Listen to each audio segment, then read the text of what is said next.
Hello everyone and welcome to an updated video on 3.2.13, which is our recent and recommended reforms in civil law. So similar to criminal law, doing an update here just because of the the recent nature of the 4 years or the 4-year limit as prescribed by VCEE means it's sort of an ever-changing landscape. So a few things to sort of update and tick off. Quote today, Larry Winget. Nobody ever wrote down a plan to be broke, fat, lazy, or stupid. Those things are what happens when you don't have a plan. So I think applicable to our approach to getting through legal studies, and if you are in year 12, getting through until the end of the year, just making sure that you are thinking about what your plan is. So if you do intend to go to university, actually having a bit of an idea of what score you need, and therefore building some behaviours based on that to help you get there. But likewise, like if you have developed a bit of a plan where you're absolutely set on not going to uni, going into the workforce or into a trade or whatever it is, and you're just trying to get through the year and get the year done, then making sure you've got a plan for that, and that might change the approach that you have to study, etc., etc. And yeah, it's more or less just this idea of, don't just, again, like that earlier, a quote from an earlier video, don't just roll along without a goal, because you're sort of going to run around and not really get anywhere, and maybe not make great decisions and not have great behaviours. But if you do have a bit of a plan, you can then structure up your behaviours around that. And yeah, it can be really beneficial to just focusing and getting you to do what you need to do. So really important thing there, make sure you've got a bit of a plan. So our content today, as I said, is recent and recommended reforms for the civil justice system, remembering that recent reforms have a 4-year time limit, hence why this video is being updated. Just a few in the last one were outdated. And then recommended reforms must come from some kind of body who's called for them. So by the end of today, we'll be able to know some recent reforms and some recommended reforms that will improve or have improved or should improve the Victorian civil justice system. So recent reforms. Key thing here is within the last 4 years. Previously, a recommended reform was the introduction of contingency fees. Since July last year, so almost 12 months now, there's been a change to Victorian law that actually allows contingency fees in class actions. So in class actions only. And basically, the court can order that the legal costs for the group who are bringing the dispute, so the plaintiff and other group members, can be paid as a percentage of their award or settlement. So more or less, prior to this change, and as we've spoken about with contingency fees previously, the main way of funding class actions is through a litigation funder. So this is basically a big, more or less private company whose sole purpose as a company is to pay for legal matters to proceed on behalf of groups. And as a result of paying it, they obviously get a significant amount of money back. So a little bit of, gambling for them, but they fund the litigation, and as a result, they get a portion of the settlement back. The issue here is that the Parliamentary Joint Committee on Corporations and Financial Services heard that on average, 26% of all settlement proceeds were going to funding fees. And then when you take out legal costs on top of that and everything else that goes with it, the Joint Committee heard that the median return to group members from a settlement was 51%. So basically, of a settlement amount, say it's $10 million, or the median, so not quite on average, but the median amount that was actually going to group members was more or less half of that. And basically the other half was going to funding, lawyers, etc. So, more or less what they're hoping that this change will do is it's going to allow some competition. So if law firms know that they can work for a percentage of a settlement, it means they're more likely to take class actions on. If they're more likely to take class actions on, that means that we don't need to get litigation funders involved, or litigation funders only get involved in really, really big matters as a result. But more or less, litigation funders and law firms are then competing to fund it, and that hopefully roll or drives down costs. So how it will work is the court will make the order. So the court has control over that. They can make what's called a group costs order, which basically means that they say that, hey, the legal costs for the plaintiff will be paid out as a percentage of the amount recovered, so settlement or award given. And basically that might remove the need for a litigation funder.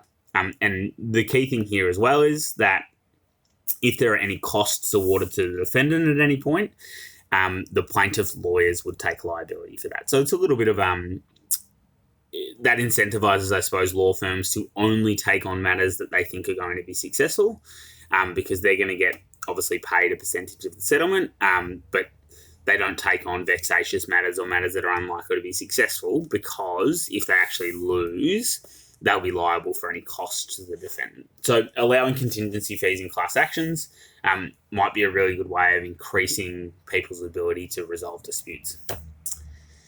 So quick discussion on these. I won't delve into it too much. I think the key thing here is, like, it seems, even though the task word calls for us to discuss recent reforms, I'm becoming more and more skeptical about whether we really need to have that much of an understanding of how it does hinder, based on how discussion was sort of taken with responsibilities of parties.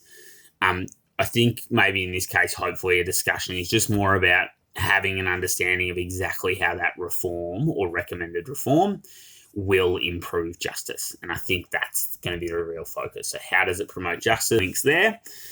And then allowing contingency fees in class actions. It's, as I said, it hopefully brings in some competition between litigation funders and law firms to fund disputes, which, if there's that competition and they both want to fund the dispute, you're hopefully able to, I suppose, bring the cost down for parties, so for plaintiffs and group members, which as a result makes justice more accessible if the costs are lower. It should then hopefully mean a greater return for plaintiffs as well, which is then fair, because as we saw, they're only getting on median 51% of a settlement at the moment. So if fees are lower, that means return for plaintiffs is greater, and that's ultimately fair as well. And also it means there might be some disputes that aren't big enough, some class actions that aren't big enough for a litigation funder to get involved, that now can actually be pursued through a group costs order with a plaintiff's law firm taking on that liability. And it might actually mean that more people get to resolve class actions. So if a class action is only maybe worth a couple of $1 million, there might be a law firm willing to take that on, whereas a litigation fund is like, it's not worth it. There's not enough money involved. It's not a $500 million class action. We don't want to get involved. It might actually mean more people can resolve disputes. So some good stuff there. Recommended reforms. Key thing here is you can't make them up, but it's pretty easy to come up with some recommended reforms that come from some key bodies. So we've got two for you today. This one was mentioned in criminal law as well. It's always an ongoing recommendation, and that's basically increased legal aid funding. So some of the stats here, over the past more or less 10 or so years, the last 25 years, I should say, the amount of, or the split of funding between the Australian government and state governments has dropped considerably, which means basically states are funding their legal aid services much more by themselves without support from the Australian government. And basically the Senate has called for that to return to 50-50. So basically the federal government pumping in a lot more money to state legal support systems, which would mean a body like Victoria Legal Aid should get more funding as a result. And if they have more funding, they can do more work. If they can do more work, they can inform more people about their legal rights and responsibilities, and as a result, improve access. And this one is a really, really good recommended reform to look at as well. And this is increasing, not increasing, but rolling out a really rock-solid system of online dispute resolution through VCAT. So VCAT actually did a pilot of this in 2018, and they're really keen to roll it out further. Obviously, pandemic has put a pause on things, and they've been doing online hearings and stuff like that. But what we're talking about with ODR is an actual, full-on system that people stream themselves into and choose for resolving disputes from start to finish. So it's not like we'll do it online because there's a pandemic going on and our buildings are closed. It's actually like hey, you sign up and you're like, I want to do online dispute resolution. So basically they ran this pilot for 4 weeks back in 2018. They heard 65 cases, got a third of those settled before hearings, and they specifically targeted small business owners who had disputes, probably with customers. They were disputes over goods and services, and they were all disputes for under $10,000. So in the scheme of things, smaller matters, and particularly small business owners who perhaps couldn't take a day off work to go and have a hearing, right?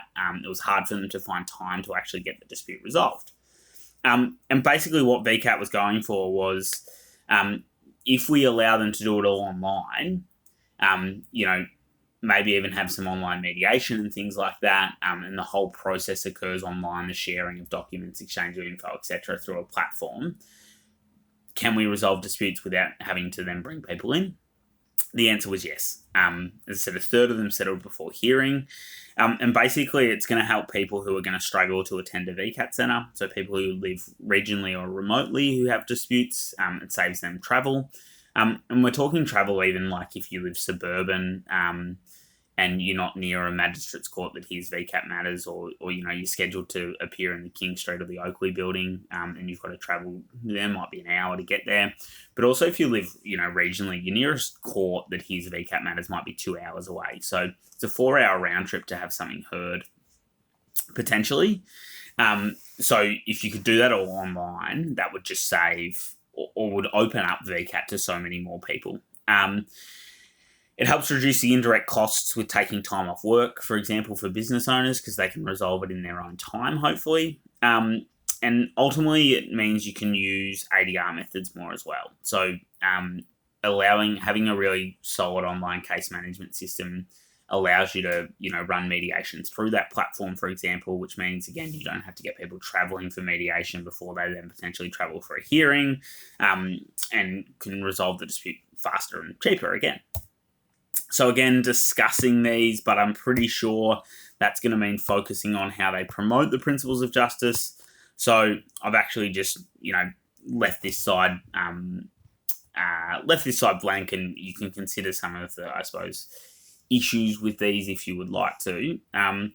But focusing on promoting increased legal aid funding, really, again, focused on access. It's going to allow more people to get support, more people to get the information they need. Key thing here is making sure that you target it towards civil law. So when we learnt about legal aid in 3.1, it's all about how they help an accused person, and you can apply for legal representation through a grant of legal assistance, etc. When we're talking increased legal aid funding for civil law, you're talking about providing people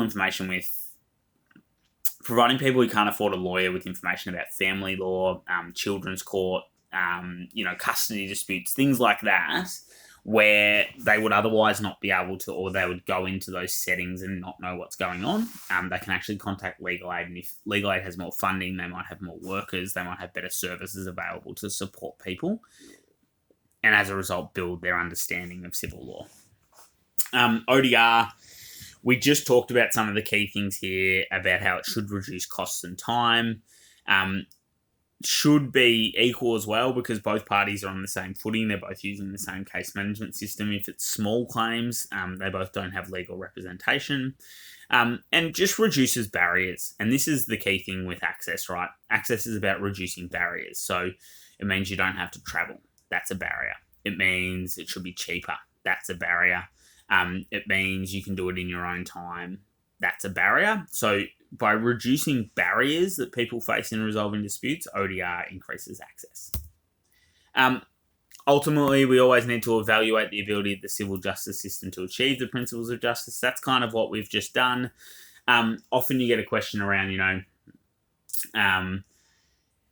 evaluate da-da-da-da-da, and in your answer include a reference to one recommended reform or similar.